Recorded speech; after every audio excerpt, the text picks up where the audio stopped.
Today we've got drones doing things they've never done before, getting approved by Netflix, digging up World War II bombs, lighting up the sky over Thunder Bay, and even reuniting families with their beloved friends. And of course, there's going to be some more Mavic 4 leaks, just like every other week. My name is Ian, this is Weekly Drone News, let's get into it. A father and son duo from Ripon, near Leeds, got more than they bargained for while testing an underwater drone. Cameron Makewell, a GCSE student, was exploring the riverbed near Bishop Moncton when he spotted what he thought was just a big old gas canister. His dad, Adam, took one look and knew immediately that it was a 2-meter long World War II Nazi bomb commonly used by the Luftwaffe during the Blitz. Of course, police didn't buy it at first, but after seeing the drone footage, they quickly called the Royal Navy Bomb Squad from Glasgow. It turns out the bomb was actually live, and that's pretty scary when you think about it. Bad weather made locating the bomb tricky, so Adam even got to help out the Navy divers by using his drone. Eventually, after setting a 700-meter safety cordon, the Navy detonated the bomb safely, leaving behind a crater and a few less fish in the water, most likely. As for Cameron, the whole experience sparked a fresh interest in local wartime history. Just another regular weekend drone underwater adventure, of course. It's probably something you'll see in a Tintin episode next time. Alright, mark your calendars. DJI's gearing up for a product reveal on April 16th, bright and early at 8 o'clock Eastern. They're calling it Light Up the Night, Reach Loud and Clear, which, if you read between the lines, sounds like we're getting upgrades in 2 areas. Seeing better in the dark and talking more clearly. So probably think something about low light performance and stronger communication tools, which obviously if you look at the image, it's probably something for the Matrice Enterprise drone series. Now, from what we can tell, DJI isn't launching a new whole drone, but instead they're launching 2 new sensor modules that can slot right into the existing Matrice ecosystem. So if you're already flying a Matrice like the 300 or the 350, there's probably no need to scrap what you've got and you just want to plan to swap some new gear into the drone and have some new features. It's probably a new Zenmuse camera. Stay tuned, of course, and we'll actually see what lights up on the 16th of April. Well, it's finally happened. Netflix has officially approved the DJI Inspire 3 paired with the Zenmuse X9 8K for its 4K Originals production list, which means it's a Netflix approved camera. Yeah, a drone made the cut, finally. This is the first time Netflix has ever greenlit a drone platform for its approved camera list. Also a first for DJI, and a pretty clear sign that we're not just playing in the hobby space anymore, like we ever were at $50,000. So one of the main reasons that the Zenmuse X9 8K was probably approved: dynamic range, image quality, high resolution, and the flexibility for that image to actually go into the same system as other high-end cameras like the Arri Alexa or the Panasonic EVA1, which is near and dear to our heart because we actually have one. So these Netflix approved cameras have to have minimum dynamic range capability and resolution and color quality in order to make it onto this prestigious list. All of this points to DJI's bigger move, making drones a normal part of the filmmaking toolbox.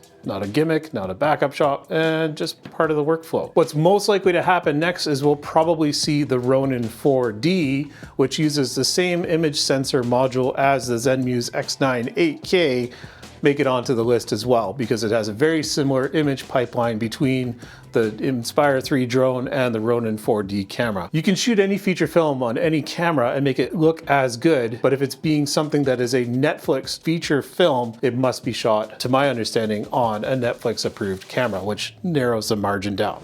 Speaking of DJI, like we never not speak about them, the Mavic 4 Pro leaks are getting out of hand. We're still 3 weeks out from the rumored launch, and somehow we're already swimming in high-res images and even a video. Tons of new images and videos dropped over the past leak of the Mavic 4 Pro coming soon. At this rate, the only surprise left might be the serial number. We've got a fresh promo video which shows off the low light performance for a split second at the end. And while we can't tell how good it will be based purely off the photo, we're predicting that we're going to see a bump in the sensor size going from a micro 4/3 sensor, most likely to an APS-C size sensor on the Mavic 4. A bigger sensor would mean better low light performance and a bump in image quality, which would make sense given that this drone is rumored to come with a capability for 6K video capture. If we take a closer look, we can see that the landing light on the drone is pretty bright and the antennas on the RC Pro are actually going to fold down. It looks like the controller will also embody that classic design that DJI is known for with the gray body and white accents.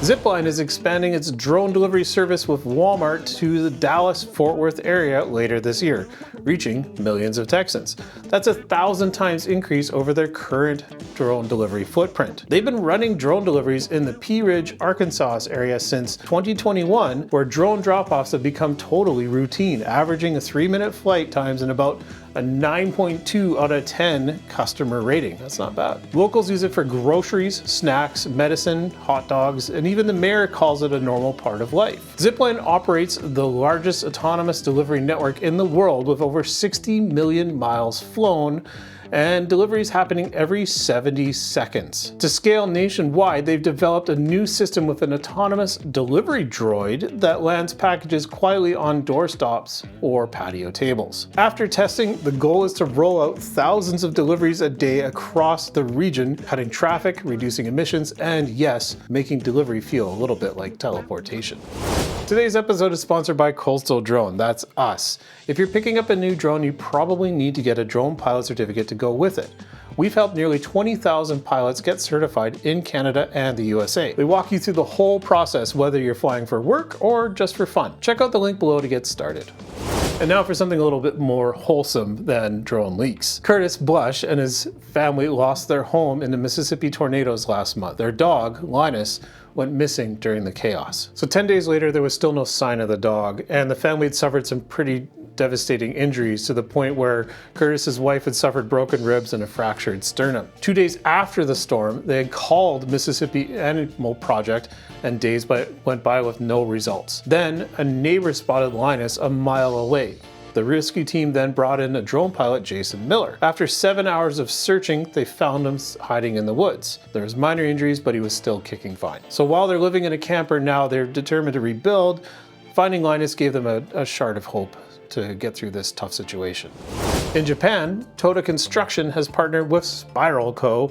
and Greenbee Co. to deploy drones underground, not in the air. These AI drones inspect freshly cut tunnel faces, a job that used to take engineers up to 2 hours to do. Now, it can be done in 17 minutes. These drones will fly autonomously, avoiding obstacles, and then they take photos, analyze those images, and then return to a dust-proof charging station. The AI chooses the most useful photos from the hundreds of images and handles everything from takeoff to landing without human input. It's a big move forward for underground infrastructure monitoring and analysis.